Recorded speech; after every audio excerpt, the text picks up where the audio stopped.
Welcome back to Unraveled Game Thoughts. This is my BGG Con recap. Take two, because I recorded this all and then found out after the fact it did not have any sound. Fantastic. So, I am going to try to give a little bit of, what do you call it, like a talk about BGG Con just a bit, and talk through the games that I played while I was there. And I'll give kind of a brief description of each game, maybe some comparisons if it kind of compares to other games, and then kind of like my idea of like how would I rate this game 1 to 10 as a game just in and of itself, and then where would I rate it as far as 1 to 10 would it be in my collection? Would I add to my collection? Five being kind of a 50-50, maybe not. Um, Anything below five would be kind of unlikely to get added outside of a super extreme sale or bargain. And then anything over five is I'm probably hunting for it to add to my collection at some point. The closer to five it is, the more it's kind of like, well, I'm probably looking for a bargain. Up to 10, it's either in my collection or it's like I probably would pay full price for it because it's a game I really want. So, that being said, BGG Con. If you've never been to BGG Con, this is the only conference I've been to, so I don't have a lot of comparison. But from talking to others who have been to, say, Gen Con or Spiel, BGG Con is about playing games. It's about getting games from their library, taking them to a table and playing. And while there are vendors and other folks there selling their wares, that is a small part of the conference as opposed to Gen Con, where you're, what I heard was that you actually pay to go to particular vendors and play their game or try it out, which I was like, oh, you pay for a ticket to the con and then you pay the vendors to actually go play the game. So I don't, I would have to be sold on Gen Con to ever go. Number one, because it's far away, but number two, it sounds like it costs like an arm and a leg to go to the conference and also go to try out these games. I thought it was just an open thing where you can go try out lots of different things, and the only thing you had to fight was the crowd, but I don't want to fight that much of a crowd. Spiel, I don't know. I don't have a good grasp on what Spiel looks like. Maybe it's like a little bit of a combination of both, where you play some games and you also have a lot of vendors there showing their stuff. But what I love about BGG Con is it happens after those things have happened, and so a lot of times, last year and this year, I noted that there would be hot games can come out, and then you can often play those hot games at BGG Con. Now, you're not going to get everyone, but there's a lot of stuff that made my list this year that I got to play that were hot games, and there were others that I could have played had I spent more time in the hot games room. But this year, I really enjoyed spending time playing with the friends that were there and getting to know some of those folks a little bit more, and just getting to play with them. I had more fun doing that than I probably would have had I just been in the hotness room waiting for people to show up to play, which isn't hard. People will show up and play, and they usually have BGG volunteers that are teaching the games. So it's not that difficult, but it would be more time consuming because there's a lot more time invested in to teach. So that being said, let me move on to day one of the conference. This was, I actually got down to the conference Tuesday evening. I had called the hotel where the conference is and asked, can I bring my travel trailer down there and park it in your parking lot? And so I did that, and I've never boondocked before, but that's what I did. I boondocked in their kind of overflow parking lot. So you're a little bit further. You have to walk in and out every day, and but it's not that far to walk. Really wasn't too bad. Although I will say, after doing that this year, it was neat and it was fun. My brother came and stayed in the trailer with me 2 or 3 nights. I probably will be looking at a hotel room next year. as fun as that was, I think it would be more fun just to pay for the hotel, and they cover the vast majority of parking if you're staying there. And I had to pay for my own parking since I wasn't staying at the hotel. So it ended up probably coming out in the wash if you're sharing a room with people, which is what I will probably do next year. And there's a bunch of fellow gamers that I would love to share a room with, and just being able to go up to my room and crash would be so much better than having to walk outside and feeling like I have to kind of balance my time a little bit more with meals and all that stuff. So anyway, that is a side story. Day one, waiting in line. First game that I played was Foundations of Rome by Emerson Matsuki. And one of the fellas that was in line with me, I shouldn't say with me, I had no idea who he was, but he was in line with the general group of folks that I was standing in line with, and I was near the front of the line when it started. I want to say around 7:30, and he brought Foundations of Rome. So I'm like, okay, that's a big box game to bring in line, but that's what he brought. So sure, I'll play that. So we broke it out. We started playing, and the line ended up moving later, and we had to pick up the game and move it with the line. But it turned out to not be as hard as I would have thought it would have been. Now I've seen Foundations of Rome before, but I'd never actually played it, and to me, it's just this huge chunky game. I'd heard it wasn't hard to play, but to describe it a little bit, it actually is a very lightweight game. I probably, I'm not even gonna try to guess at weights of games, but I would say it is easier than Wingspan to play. Probably a good bit easier, to be honest, but it definitely almost fits into a gateway game. Outside of the huge box and production, Foundations is just super easy. You have a board, and there's a grid of letters and numbers, and that's the main board. And then every player has their sort of tableau of buildings that they can potentially build through the game. And at the top of that it's like the markers. And so during the game, you're often purchasing these cards, and they just have a letter and a number on it. And that's going to correspond with a place on the grid where the city of Rome is being built. And you can place one of your markers onto that place on the grid. And so you have to have markers covering the shape or all the potential areas that you want the building from your player mat to go onto. So you have to own all those spots, essentially. But if you have a building already built on one that's smaller than the one you want to build, then you can upgrade that building to the next level if you choose to do that. So that's essentially your actions in the game are buying a card in which you immediately put a marker out on the board, building a building, or upgrading a building. I think you can take income. There's a way to take income. So when you build buildings, you have sections on your player board that will kind of generate some money for you. Get income at the end of every round. Like once all the card market is done for an age, you get income at the end of the age, and that's also something plus whatever's on your board showing. So very easy to play. I would say, I mean, we were learning the game, so this game feels like maybe an hour to play the whole game. If you're just if everybody knows what they're doing and how to play, it's not that hard. I don't even think it's that hard of a teach. Honestly, I think we probably could have had this teach done faster. I picked it up pretty fast. It might be harder for somebody who's new to games, possibly, but it just not seem like a tough one to teach. I'd probably put it at a 15-minute teach or less is what I would say. I wouldn't be shocked if you could do this in 10. Foundations of Rome, good game. Probably rate the game itself at about say it's 7 or an 8. I enjoyed it. I would play it again.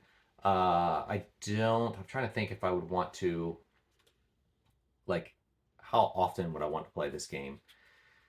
I sort of feel like after a certain number of plays, it would start to wear out its welcome. So maybe 10, 15 plays, possibly. I'm just guessing. So I'd probably veer toward a 7. because it is really fun, and it's a good one to try out the first time. But as far as adding it to my collection, it's a huge box. I'd be more inclined to take my family down to our D20 on the Denton Square and play it there, or try to find somebody who had a copy of this game and borrow it. Would say adding it to my collection would be more like a 4. If down the road, after it's been out for a few years, a copy comes along that is, say, I don't know, $30, I would ponder it. But even then, I'd say 3, 4. It's just a lot of shelf space, to dedicate to a game that I'm not sure it would be played repeatedly for a long period of time, although I could see my son or daughter enjoying it more because of all the little miniatures of the buildings in the game. So after getting through the line, getting into registered and into the con, I went straight to the hotness room and sat down at the table for Woodcraft. I can't remember if I sat there because there was an opening or I just didn't see anything else immediately that I was ready to play. But I sat down. I thought Woodcraft would be interesting to learn. This is by Ross Arnold and Vladimir Suki. Woodcraft was what you're doing in this game is, are you building a tableau really? I mean, you're kind of building a tableau. You're getting helpers or other bits and pieces that kind of make your actions better or offer you more actions that you can do during the game. I don't know that I'd call it a tableau builder. It's just got a little bit of that. It's really more of an action selection game. And there is it's like a run. It's not a rondel. Don't say it's not a rondel. It's a series. It's in a ring. You start the game with like about 5 or 6 different actions, and they're on tiles. And so there are 4 sections to this 360 wheel. It's supposed to be a saw blade, I believe. And you select one of the actions that you're going to take, and then you move it to the next quarter section of that wheel. If the next player then takes that action, they would move it then to the next section of the wheel. And when you move it to the next section of the wheel, there's like a ring that turns. And then eventually it's going to come back to those original actions, and it can't go any farther. So if you want to take this action, if it gets down that far, then now you have to use a different action. And I can't remember if you had to pay something or not in order to take this action. But mechanically, I felt like it just seemed like a whole bunch of a mishmash of medium weight mechanisms melded together. That's not to say it was a bad game. Yeah, I didn't feel like it's a game. I'd probably rate the game at around 6, personally. I think others might like it more. It didn't strike me as a game that after multiple plays, I'd feel like I really want to play it a ton. It almost, I feel like the same feeling is what I got for Tawantinsuyu.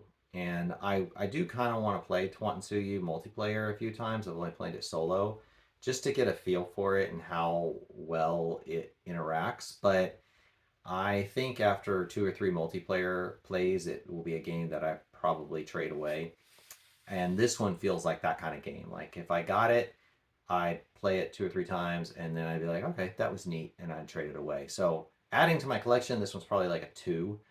I don't plan to, and I don't even have a strong desire to play it elsewhere.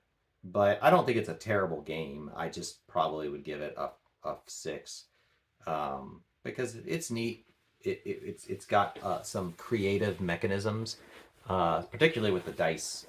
You can saw dice in half, so you can take your 5 dice and saw it in half. You get 3 and a 2, and that's neat. That's a cool idea.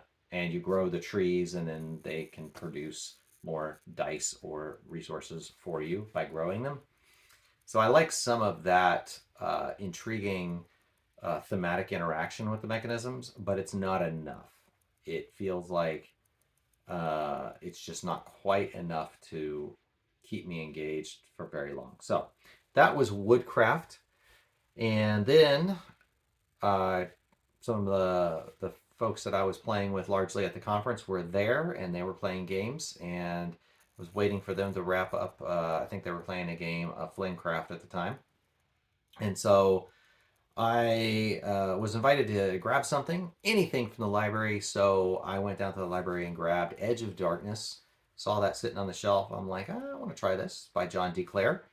And if you're familiar with John D. Clare's Mystic Veil, Edge of Darkness is a much heavier version of Mystic Veil, or a much heavier game around the card crafting mechanic. I haven't played Dead Reckoning, but I'm guessing probably close to that as far as weight-wise. Edge of Darkness looks intimidating and seems like it's going to be tough to get set up and figure out how to play, but it actually plays very easily. There's only a few actions you're kind of taking on each turn, and the card crafting is much better than Mystic Veil, in my opinion. I felt Mystic Veil was a little shallow as far as what you got out of it, and even though I've heard that you can add a ton of expansions that make it better, I'm like, well, the base game is so shallow, I don't want to end up spending $100 on a game that was like okay at the onset. Edge of Darkness is probably one I'd probably rate it around a 7. We all had a good time playing it, and the way the crafting mechanic works, you're going to start the game with kind of you have these I guess sleeves that have your shield on them that represent the faction that you're playing with, and we played 4 players, so we had 4 factions. And then you start the game by upgrading a few of those cards and shuffling, and then you're going to draw them first, I believe. No, some of them got shuffled back into the main deck. And when cards come out, you are going to end up having the option of getting a card that has no faction, a card that has your faction, or a card that has other people's faction. And that's random because the whole deck, I forget how many are in the deck, is shuffled. And then you're going to have opportunities to upgrade those cards. And then if other people use your card, it's going to end up being a card you get to use the next turn, and they have to pay you for using each action on the card. So if you have a fully upgraded card that has 3 different actions, that's the most a card could get upgraded, is to have 3 actions. If they use all 3 on a card that is your faction symbol, you're going to get 3 coins for that. And and after they use it, and then it comes to your deck and you'll get to use it. So there's an interesting movement of where the different cards go in the game, and some good tension with, I want to use that person's card because I really like the actions they built. The other thing that happens is there are these enemies that are attacking you, and they are the backs of the cards that you are crafting. Now, at the beginning of the game, they're pretty easy enemies, but as you craft cards, often the better your cards are, the more powerful the enemies, and the more significant it becomes to defeat them. So it is an interesting mechanical game. I don't know if that's the best description, but the mechanisms are very interesting in the game, and I like the way the crafting system works. As far as adding it to my collection, probably a 3. I don't think I will, and that's largely because I just don't think it'd get played. It's a fairly I don't know, has kind of a darker theme, which I enjoy, and I think that's fine, but it does border on just kind of your typical fantasy theme. The story is not deeply woven into the mechanics of the game. It's not like something like Gloomhaven, where you feel like there's some kind of history and lore woven into the narrative of the game. The narrative is just kind of a pasted on narrative that you can engage. So good game. I'd play it again. If someone pulled it out and said, hey, let's play Edge of Darkness so you might know how to play this, I'd be happy to fumble through a teach after one play that I've had and try to play it again. It's enjoyable, but it's not one I'd even bother introducing to my family. I just don't think they would care that much. And as much fun as it was, I'm not going to go pursue it. So after Edge of Darkness, we did Cryptid. We played 2 games of Cryptid. This is by Hal Duncan and Ruth Viviers. Cryptid is sort of a deduction game. You have a map, and it's got various hexes on each of the 4 boards that you're sliding together. And these are prepped maps. You draw a card. It has a picture of these are the tiles you want to use. I think there's 6 in the game, and you're putting 4 together. It tells you which 4 to put together and how to orient them. And you're trying to find the cryptid, which is a mythical beast of your choice. It doesn't really have a set sort of what do you call it? It's not a particular cryptid. So it could be Bigfoot, could be Loch Ness Monster, who knows? You make it up. But the tiles, the hexes in the game, there's about 4 to 6 different land types, and then there's these other objects that you're putting on the board that create sort of points of orientation. And each player has it's like a booklet and a list of potential clues. Where the cryptid may or may not be located. And those clues in each booklet are organized differently. So no player has, if clue 11 for me might be clue 60 for the player to my left. So we each get a clue, but we don't know what the other person's clue is. So the game turns are largely you're either pointing to a space on the board and saying, asking a single player, could the cryptid be here? And then that player will either put down a cube indicating it can't be there, or indicating, and that's according to their rule, or put down a disc indicating that according to their rule, it could be there. And that's it. The other thing you can do if you're not calling out a single player is you can put down your own disc on a space and say, and then it goes around the table. If another player, because you're putting the disc in a space where according to your rule, the cryptid could be. The next player to your left will then, if the cryptid can't be there according to their rule, they put a cube down, turn over. You already know it can't be there. But then you go around the table. So if their rule works and the cryptid could be there, then it goes to the next player. And the same thing happens until a player puts a cube down, indicating that their rule will not allow the cryptid to be in that place.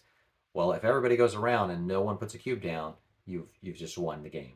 So a lot of it is just taking kind of educated guess or developing, trying to figure out what the other player's rules are until you can make a good educated guess at where you think it is. So very interesting game. This is a game I'd probably say is like an 8. I would love to add this to my collection. I think my family would play this. I think this is actually a game that I could get family members who don't really play games to play, because it is quite fun. It has a nice, little bit of a collaborative co-op feel to it, and I enjoy that. So then, still on day 1, I got a small box game called Top 10. I think it actually has a longer title, but that's the title I wrote down, was Top 10 by Aurélien Picolet. And this was okay. I actually expected this game to be more fun than it was, and it just felt fiddly with the way the rules worked. It's not terribly complicated. You're basically you have 2 teams. Each team's going to assign a captain, and each captain's going to look at this. It's like a title for a list. So, for example, it might say, what are the top 10 first presidents of the United States? And so then each captain, they're not going to see the answers yet, or not one of them's not going to see them yet. You're going to take a bid. How many of these do you think your team can guess?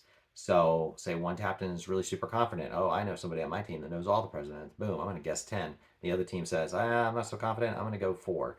Well, the team that guessed the most gets to go first. So now they're going to go, the captain for the team that didn't win the bidding is going to look at the answers, and they have these discs in front of them, 1 through 10. And so the other captain is going to read now the teams are going to know this is the top 10 first presidents of the United States, and they're going to the team is going to collaborate, and the captain they collaborate, and the captain gives the answer, decides on if he's okay with or she's okay with a final answer. So they give the answer, and then if it's right, if it's one of the 10, the other team that is not guessing will then turn over the appropriate number. So it was the first one. If it's George Washington, that's going to be number 1. and then so forth and so on up to 10. So if that team gets all 10, because the bid was 10, they win. They get that card. If they get one wrong, then there are 3 tokens. They can say, well, we're gonna redo and try again. You can do that up to 3 times for the entire game, because you're supposed to do like 10 cards or 14 cards, something like that, and go through 14 of them and see, which team wins at the end of that. So if they get it wrong, then it passes to the other team and they get one chance. And if they get a correct answer, then they get the card instead. So there's the opportunity to steal. It was a little bit, it was not bad, but it didn't strike me as quite as creative as something like Decrypto, which I feel like Decrypto is a little bit hard to grasp how the game works, but then it feels worth it. Top 10 was kind of one of those where it's like, okay, how do these mechanisms work in this game? Okay, it's neat. I like the idea, but then at the end of the day, it just didn't feel quite as worth it. So we played 3 or 4 rounds, and we're like, okay, that was neat. We're done. I'd probably put this at like a 4. There's a remote chance that on a good deal, I might try adding this and seeing if the family would want to play, but I'm not terribly motivated to. The game itself, I'd probably give probably a 4. It was okay. It was okay. I feel like the idea could have been implemented better in a game form. So that's how I feel about that one.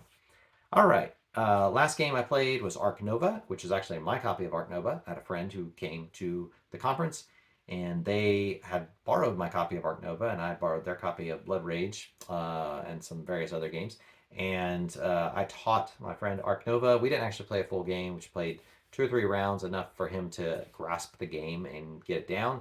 And then I think he had an activity he had to get to. So he packed up and we went different directions. All right, end of day 1, day 2. I opened the day by going to the library and I grabbed Seize the Bean by Andy Couch, Dylan Howard Cromwell. Seize the Bean was on my wish list. I had seen it played on heavy cardboard and was really interested in trying this game out. I probably would have put it at like a 9 or a 10 of adding it to my collection after seeing a playthrough. This is kind of a, what do you call this? Like a Tableau resource management, Tableau builder, something like that. You're basically recruiting people into the coffee shop. You're using the actions to gain the resources to then serve customers, and then you're trying to obtain good ratings from the customers. The design of the game is extremely creative. Got little coffee beans that are used as when you obtain coffee. You got little sugar cubes, you got little milk cartons. They're just an excellent production value on the game. The patrons that come in are really neat. There's we used a basic setup, but there's probably 60 different cards. I mean, it was nuts how many there were. Anyway, it turned out to be not bad. And I would say this is a game I would enjoy playing. I wouldn't mind getting it out every now and again. And I'd probably put it at 50-50 now after playing the game. I do think I'd probably rate the game at about 6. Maybe a 7. It wasn't bad. And that's probably why it's 50-50, because I still enjoy it, but I'm not sure that it would be terribly enjoyable for everybody. And even as many as expansions, even as diverse as it is, at the end of the day, it just kind of came off as just a little bit okay. And the impact of serving your customers and scoring points didn't carry I felt like I really accomplished something factor that I was hoping it would. And the gameplay itself is fine. It's just not as high on my list. So it still remains on my wish list, but lower. Now, I didn't try any of the expansion material, the other types of customers you can add in, and maybe that changes the game enough that it's worth it. But it didn't strike me that it would that much. But I do appreciate the creativity. A lot of thought went to this game. Each of the when you get the good reviews, they each have a quote of their own on them. Negative reviews have their own quotes on them. So it's neat. It's not a bad game. It's not a party game, but It's almost one of those that like it feels like a fun board game to play. It might fall into the realm of something like Belgian Beers Race, which is not a terribly deep game, but more of a medium weight fun game to play every once in a while. I feel like this would fall in that general ballpark as far as games and how often I play them. It's like once, twice a year, I might pull it out, and it's just a fun. I don't know if I call it a filler game. It's a little too much to be a filler game, but it enjoyable game, and you could probably fit 2 games in on an evening instead of just one. But that was Seize the Bean. And then we played a game by Stefan Feld called Strabourg. I had never played this, never even heard of it. But it was fun. I'd probably give this one a 7 as far as a game rating. Don't think I would add it to my collection. It's kind of an older, it's not that old. I think it's 2011, I think, maybe 2009. So it's not real old, but it's kind of at that turn of the board game from an older style of board game to more modern board games. It has a little bit of a more modern board game feel, but it is, I'd say, even though I rated it a 7 as far as adding it to my collection, I feel like I have games that accomplish similar things in my collection that I enjoy fine and don't feel the need to add this.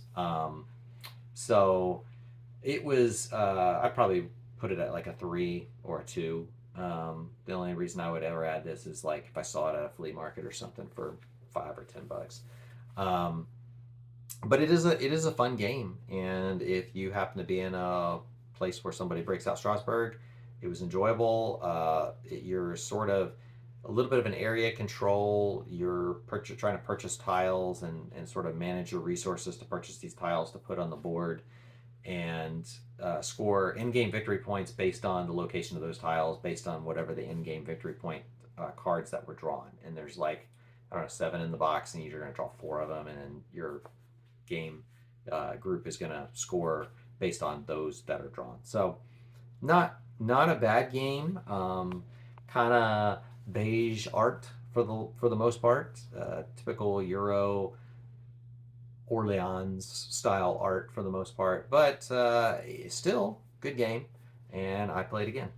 After that one, snuck off with a friend to hang out with him before he was going to be leaving the conference, and played Dice Miner. That was on my list to try. It was higher on my wish list. After playing it, I was like, oh, this is, while neat, I thought it was going to be a game that I could really get my kids to play, but after playing it, I was like, well, maybe not.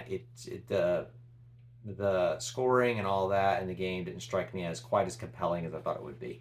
So it's not a bad game. It's kind of creative, and I enjoy playing it, but after that one play, I was like, well, I don't really have a desire to play this game. I feel like it end up being one of those games that I could see one of my kids being like, I want to play this more often than I really want to play it. And there have been a few games in my house that have fallen in that category where it's like they want to play, but I'm like, oh, I'm tired of this game. I could see myself getting tired of Dice Miner pretty quickly. So good once in a while for a filler, but that's probably where I put it. Then I played another game called La Boca by Inca Brand and Marcus Brand, and La Boca was pretty intriguing. You're gonna put basically we play. I think it might be 3 players only, but you got some blocks, and they can fit together in configurations as blocks will do. They're kind of like Tetris-y looking blocks, and so you're going to be basically paired with another player, and you're going to get paired with every single player twice, and each of you is going to get a card, and there's a way you can configure these 3-dimensional blocks to look like the 2-dimensional view that you see on your card. On the back of that card is another view that the other player sees, and the blocks can be configured such that both of your views can be seen from opposite sides. And you're trying to do that as fast as you can and collaboratively without revealing.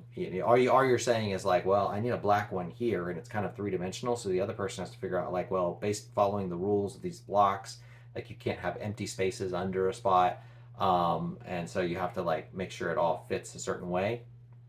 And sometimes one player needs to see a little square of a color, and on this side they can't see anything. So there's got to be something in between. What is that? It's you got to figure out how to build it as fast as you can. You get money based on how fast you build it.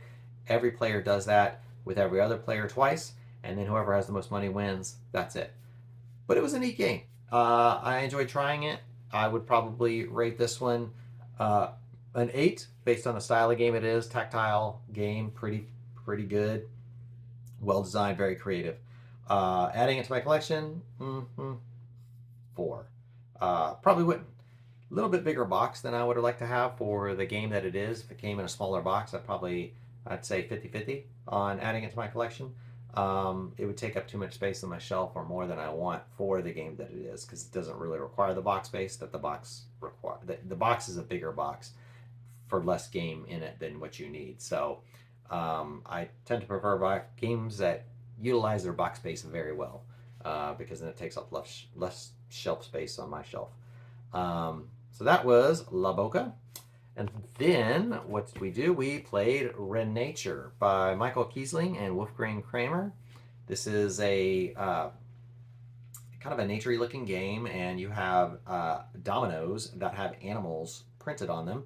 So essentially you're using dominoes kind of like a Mexican train sort of thing, but you are putting the dominoes on a game board grid, and you're trying to surround these areas. And when you play next to one of the areas you're surrounding, you can put a marker in there, and that is going to have a value, and you're going to try to get area control over certain areas, and they give varying point values depending on the size of that area. So that's what you're doing the whole game. This was a neat game. It was on my wish list. I would probably rate the game itself at about 6. It's not the most engaging game. A little too much to be a filler, not quite enough. I don't know. It's sort of this in-between area. However, I like the dominoes and the animals, and the area control aspect of it is more compelling than most area control games I play. While it's not as high on my wish list as it was, I would still put this at like 50-50 adding it to my collection. I'd probably say I would like to get it for a pretty good value. I would not want to buy this new or at full price, but it was an intriguing enough and different enough game. I could see myself pulling it out on a fairly consistent basis, and I think the tactile nature of the game, I could get my family to play on a regular basis. So 50-50, not super compelled to add it, but also would keep my eyes open for a good deal. So that was Renature. And then last game of day 2 was Rising Sun by Eric M. Lang. If you're familiar with Gods of Egypt or Ankh, Gods of Egypt, Rising Sun is a similar style game. This is an area control, somewhat of a tactical, dudes on a map kind of game. This is my second time I've played it. It's okay. This is not my favorite game. As a game, I'd probably say it rates around an 8 or a 9. I think it's a good game. This is just not the style of game that I enjoy. So as far as adding it to my collection, 2. I don't know that I'd ever get my family to play this one. I only mildly enjoy it. So this kind of falls in the ballpark of like, I think War of the Ring is probably worth like a 9 or a 10 rating as a game, but I don't like that tactical style of game. So for me, it's a 1. Even though I like the IP in that one. Rising Sun, I probably play more often than I would something like War of the Ring, which is a little overly heavy tactically, but it's still not enough that I would want to add it to my collection. So interesting. I had fun playing. I would not want to play it myself. But if you like dudes on a map moving around, having different slightly asymmetric abilities with different factions, then you might find this pretty enjoyable. And if you like a little bit more gotcha, hey, I got your warriors in our battle here, then you might enjoy this more certainly than I would. So that was Rising Sun. Moving on, day 3. Started the day, played Regicide, taught that to one of my buddies. It's by Paul Abrams, Luke Badger, and Andy Rickdale. It was my copy of Regicide. I really enjoy Regicide. So as far as putting them in my collection, this is a 10 because it's in my collection, and it's I'd probably rate this game an 8 or a 9. Um, there's a luck factor there, but this is so simple and easy to play and a great filler. And once everybody knows all the rules, it takes what, 20 minutes to play a game, maybe with 4 players, possibly 30, depending on the thinking factor. But it's a great game with a deck of cards. You're basically trying to defeat the jacks, the kings, and the queens in that order. And each suit has a power that triggers when you play a card that does the damage equal to the number of your card to whatever enemy you're fighting. Jacks take 20 to kill, and then queens take 30, and kings take 40, and then jacks do 10 damage when they attack you, queens do 15, kings do 20. But it's fantastic. I'm not going to go into in-depth of the rules. I posted a playthrough, I think, on my channel not too long ago. So if you look back through some old Unraveled Game Thoughts videos, there should be a playthrough in there of me playing solo. But that is a fantastic deck of cards to take with you just about anywhere. Great game. Then I played Skymines, Alexander Pfister and Victor Koblik. And I was not really wanting to play Skymines. I was kind of like, I'd seen a playthrough, didn't think it would be that much or for me. I love Skymines. Skymines was probably my biggest surprise of the entire BGG con. I did not expect to like it that much. I thought it would probably, I don't know. I'm trying to think of a Pfister game I've played that was like, that's okay. But I can't think of one. Great Western Trail and Maracaibo are the two I've played that I enjoyed. I feel like there's another one of his I played that I was like, that's okay. But I liked Skymines. It was fun. I would probably maybe even rank it a little bit better than Maracaibo, but not quite as good as Great Western Trail. So I would say Skymines probably about 8.5, 9. It was good. It was fun. I played again. Adding it to my collection, 5 or 6. 5 or 6. It's on my wish list, a little bit lower, and the only reason I have it lower is because I have Great Western Trail, which I like more, and I have Maracaibo, which I also really like. So Skymines will be a harder theme to get my family engaged in. I think the other two themes were a little bit easier to engage. So Skymines would be tougher, but I would not mind having it and being able to break it out on game nights. It's I don't think too terribly hard to teach. A little bit of setup. It's a good deal of setup overhead for that one, but still, it was a lot of fun to play.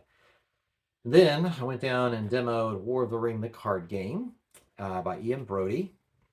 So if you're familiar with Lord of the Rings, the cooperative card game, the trading card game, War of the Ring, the card game is sort of similar, but now you're not cooperative. You are it's 2-on-2, 2 versus 2. Largely, you can play 1 versus 1, but 2-on-2 is how it's designed. And this was fantastic. While I don't like War of the Ring or prefer War of the Ring, the board game, terribly much, War of the Ring, the card game, does get me into that Tolkien universe in an engaging way and is fun, and I would definitely consider this adding this game. I'd say it's around a 7 as far as adding to my collection, and I'd rate the game probably around the 7, most likely. I don't know that it's going to be the best of games, and maybe with expansions down the road it might become better, but it was fun to play, and I didn't finish the game, but I could have. The only reason I didn't is because I had somebody else calling me to another game. So that was War of the Ring, and definitely recommend that one if you can get your hands on it. It's actually a really, I think it sells for like 35, 40 bucks. Not bad. The box is too big. So my beef and my hesitation in buying it at all, and why I might get something else over it in the interim, is that the box is too big. It's a card game. You could have made the box half the size, but they have a huge plastic insert in the box, and it's just like, why? Why did you do that? Like, you could have made this half the size that the box is. So a little bit of a beef there with that, but other than that, great game. Then I got to go back upstairs and play with some of the folks I've been playing with at the conference. Some of these other previous games. Wayfarers of the South Tigris. Somebody had found that in the library. I didn't even know it was in the library. I knew that this one was probably coming and going to be on my doorstep when I got back, because I'd kickstarted it. And we got to play. They had already done most of the rules, but I had watched it online, so I had a pretty good idea to play, because I knew when I got back I wanted to be able to break it out and play it. So I had done some watching Shem Phillips play the game to learn it. And I enjoyed the game, and I was really terrible at building my tableau in this first game. But I just wanted to get a feel for the gameplay. And so after I kind of got a feel, I just like did everything I could to get my journal moving. And I was like, I'm just going to get this game to end so that I just have a feel for it and I'm not up too late, because it was getting close to my bedtime. And I was like, I want to go to sleep. I'm tired. So ended up playing that game, had fun, enjoyed it. And now when I got home, sure enough, Wayfarers, the South Tigris, was on my doorstep, along with the Wingspan nesting box and the Asia expansion. So it was fun to come home, back from the conference and get those things. And I have now played 3 solos and posted a partial playthrough of one of my solos of Wayfarers. So then day 4, the final day of the conference, started the day by getting Cooper Island from the library by Andreas O'Dall. And this was an intriguing game. So Cooper Island, it's only 5 rounds. You're going kind of a significant setup for only 5 rounds, but you're going to go around this, or try to get around this island. And it's each player gets their own peninsula on the island. There's kind of this interesting modular way the board sets up. And you're building these tiles, and the tiles stack on top of each other to some degree. Now, there's some things you sometimes have to finagle to make them stack right, and they have to follow certain rules for the stacking, but the higher the stack, the more resources you get, is essentially the thing. And you got to use the resources to then build buildings and other things from your player board and get them out on the map. Is a very tight game. I'd probably say I'd rate the game as something like, I'd probably give it an 8. And as far as adding it to my collection, I'd say a 6. And this was a tough one, because I don't know how often it would get played, but what really left me intrigued with this game is I want to play this again and figure out how to grok those 5 rounds better. None of us did super well in this game, but I know there's a way to do better. I'm sure that we could have done better had we built things a certain way. I am afraid this could be a game where if you don't follow kind of a linear path, it could end up not being, like once you figured it out, it's like, oh, I can just score between X amount of points and X amount of points every single game, and that's either going to win or it's going to come very close, depending on the players I'm playing. But you follow sort of the same path toward that victory. I could be wrong, because there's quite a few resources, so there might be other options and some variability once everybody's experienced at the game. But this is a kind of game I give it a 6 as far as bringing it into my collection, because I think it'd be fun to figure out that puzzle. And it was very interesting. So then I got to play a Hot Games game, Lacrimosa, which I had on my list, or I had on my list prior to the conference. This is by Gerald Asenii and Ferran Renalius. And this was a fun game. You're basically having conversations with Mozart's mother and trying to put together, or his wife, maybe it's his wife, and you are trying to influence one or another composer to finish his work, his final piece that he never finished before he died. So there's an aspect of moving around the board, getting in touch with his memories, and then there's this card selection, action selection aspect. Now, it sounds super thematic, but it's actually very abstract as far as what you're doing in the game. But it is a neat abstract puzzle with a really creative theme. And probably the most unique aspect is you have 9 cards.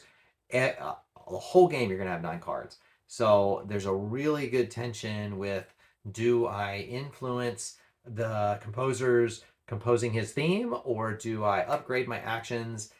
Because each turn you have 8 slots on your board, 4 on top, 4 on bottom. The top ones are the action you're going to take. The bottom ones are the resources you're going to get during the resource phase. And so whatever you put in the resources, you're not taking that action. So basically you have some tension between which cards do I want to use for an action, which cards do I want to use for resources. And sometimes that's a tough, meaty decision. And then if you upgrade a card, then you're taking the card out of the bottom slot and you're replacing it with another card because you never have more than 9 cards. A little bit, I don't want to say deck building because you're not adding cards, but deck development, action selection sort of game. Pretty creative. I like this one. I probably put it at like a 7 as far as adding it to my collection. It's one I think I will feel compelled to get out and play every so often because it's just a neat theme. And then next we played Galaxy Trucker by Vladish Sabadell. Some friends wanted to try that. This is one I got my brother for Christmas. So if you watch this video, Merry Christmas. Actually, I think I already told him he was getting this. But he is on his list for a while. I played it. I get this game a 4. All these tiles are in the center, and basically it's a race to who can build a spaceship that will shuttle goods out of trash. That's what you're kind of doing. And there's different connections and rules for how things connect, and you build it. And if you break any rules, you got to take those pieces off. First person to get done turns the timer over, and then everybody else has like, I don't know, a minute to finish their ships, something like that. And then you have these events that happen, and depending on how your ship is put together, things are going to get knocked off your ship or blown up, and hopefully you can deliver some goods during the course of events or not, and you'll get, I think I ended up with 0 points. So it's one of those games where if you really like that frantic building of your ship part, you might like it. And I think it's creative and it's neat. And I would almost love to watch this game be played more than I'd want to play it. It just creates anxiety for me. So I don't want to play it again. But it was interesting and it's creative. Maybe I should give it a 5 as a game instead of a 4. It's just my own thing. Adding to my collection? 1. I'm not going to add this to my collection. Unless one of my kids or something sees it played sometime and they beg me to. This is one I would consider getting out and playing with family because it is a creative enough sort of interesting aspect, but I think it'd be a 1 play and done, and we wouldn't probably play it again after that. So, but that's Galaxy Trucker. Not a bad game, just not for me. Probably falls in the realm of the, Rising Sun, that sort of thing. There's some people are going to love it. I'm not one of them. And then lastly, the final game we got to the table at the con was Turing Machine. Got to try that one out. It was in the Hotness Room. Fabian Gradel and Yuan Levat. Turing Machine is the perfect game for teaching logic to students in a classroom setting. It's almost more of an experience than a game. It's purely deductive logic, but it is fun. I would probably put this at like a 6 as far as adding it to my collection because it has a niche sort of place and there's nothing else quite like it. And I do think that my wife being a teacher might try that in her classrooms, and I would love to see her do that. So those are the games that got played at the con, and then I found a couple of good deals on the way out. One of the secrets of the con is there are 2 events where you can purchase games. There's a bazaar, whole bunch of people trying to sell their games, and then there is of course there's the vendors that are down in the vendor area, and they're there every day. But there's 2 things that are good to know. Now, huge line to get into the bazaar. I mean, if you want to get the best pick of the litter, you got to be at the front of the line, and you're gonna have to deal with the crowd. It's a 1-hour bazaar. 1 hour, all these tables set up, and tons of people up and down the aisles looking at these tables. I mean, it's a mob for an hour. I came in with 10 minutes left, up and down, and then they're given the warnings. So what happens is, I mean, people have these things priced already reasonable deals, but on the way out, you can get some. If you can go up, the prices don't matter. It doesn't matter what somebody has on their thing. They might have $10 on a game. You go up to like, will you take 5? They might take 5. They might take less. I mean, you just give them an offer, and the worst they can say is no. So I saw Bora Bora sitting there. It's not a game I would have gone after. Probably would have said, it's be like a 4 or a 3 on my thing. But I'd heard lots of good stuff about it, so I'm always open to trying a game. I just don't usually want to pay money for it. And I knew Bora Bora was like, I don't know, I would have guessed 50 to 75. So I offered the guy, he had it posted for 45. I was like, I'll give you 30 for it. I'll take it. So I bought Bora Bora for $30. Look online, didn't know it was that print. apparently it's out of print, and it looked like it was going for 75 to 150 everywhere. So I was like, I felt good about that. So I'm still reading the rules, learning that one. Got all the pieces punched out, but looking forward to playing it. Had a lot of good recommendations from friends to play that one, so I'm looking forward to trying it. And I think it'll be a good older game addition to my collection that I think will get played and probably be able to talk my family into playing it a few times. So, but it looks fun. Stefan Phil, I think that'll be a fun one. And then the last deal. So the vendors, if you catch them on Saturday when they're closing down shop or getting very close, go around to them and you can offer deals there. Now, these are new in box games for the most part. And there was a game I was kind of looking to offer like 20 bucks for Coimbra. I saw that on somebody's shelf, but it was gone when I got there on Saturday. So you're not getting the pick of the litter, and a lot of places are going to be out of games. But I managed to get Lord of the Rings, Journeys to Middle-earth. So this is a game I was interested in trying for a while, but I never I don't want to pay 100 bucks for it. It was usually listed for over 100. Every once in a while I see it on a deal for 75, and I'm like, I don't know that I want to play it that much. But I'm intrigued. I'd like to try it, but I just never saw it. So anyway, they had it 25% off, which is still around 75. So I'm like, I'll offer the guy 50. He'll probably tell me no, and I'll leave. He took it. So 50 bucks, Lord of the Rings, Journeys to Middle-earth. Got a brand new copy of it. Reading through the rules on that. And so 2 good deals, and those are some good secrets if you go to BGG Con down the road and you really want to get a good deal.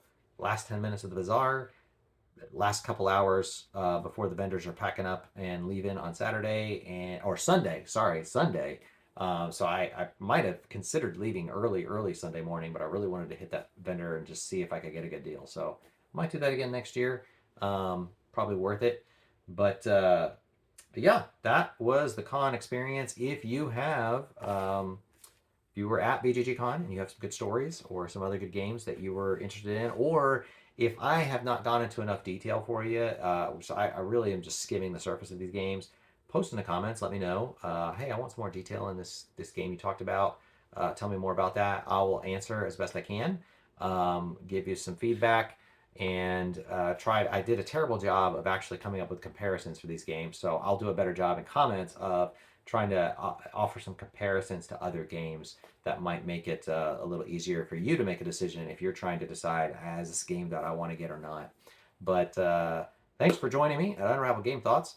Give it a like and subscribe, and obviously post any questions you have. And until next time, have a great afternoon.